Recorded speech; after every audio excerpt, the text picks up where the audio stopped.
Blood has a taste, metallic, warm, bitter.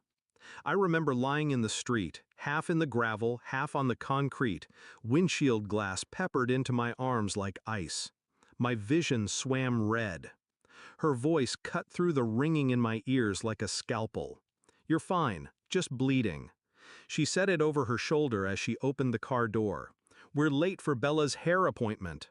Bella, our daughter, 14, entitled, screaming about a homecoming stylist like it was a matter of life and death. My ribs cracked when I tried to speak. My son leaned out the window, rolled his eyes. "Stop being dramatic, Dad. We have priorities." Then they drove off, and I watched the taillights fade with my blood pooling around my hands.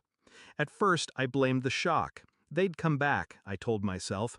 They just needed a second, a breather.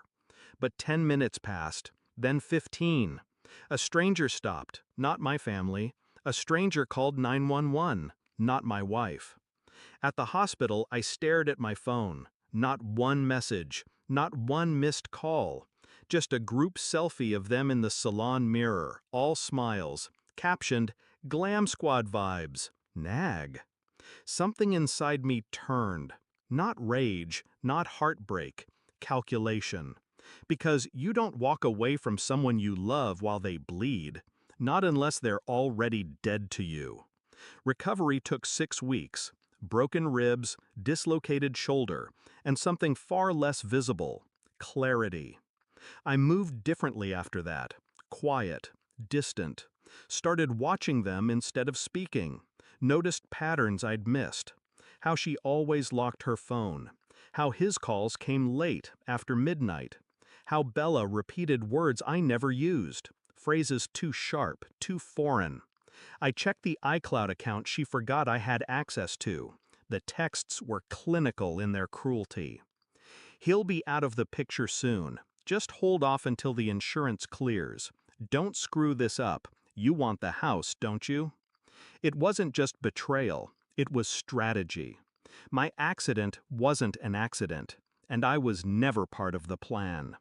I hired a digital forensics expert, had him recover deleted messages, GPS logs, bank records.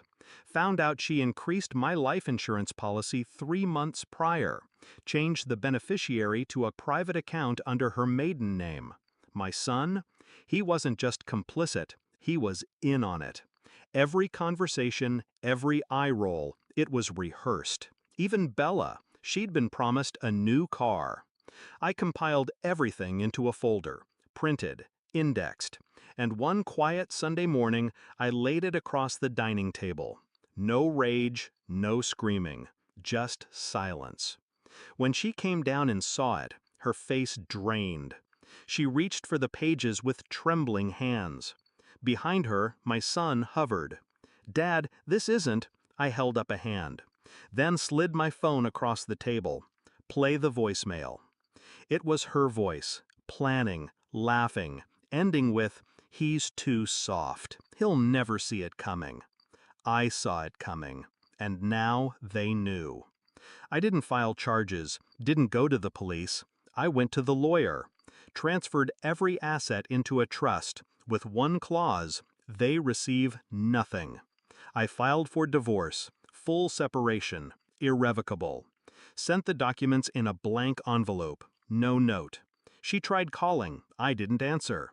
My son came to the hospital where I was scheduled for a follow-up. He waited an hour. I walked past him without a word. I let them sit in the uncertainty, let the silence stretch. Because that's what they gave me, when I was broken, bleeding, discarded like an inconvenience. Now it was their turn to bleed. Not from wounds, from absence. People think betrayal feels like fire. It doesn't. It feels like ice, spreading slow, killing everything warm inside you. I didn't need revenge to feel better.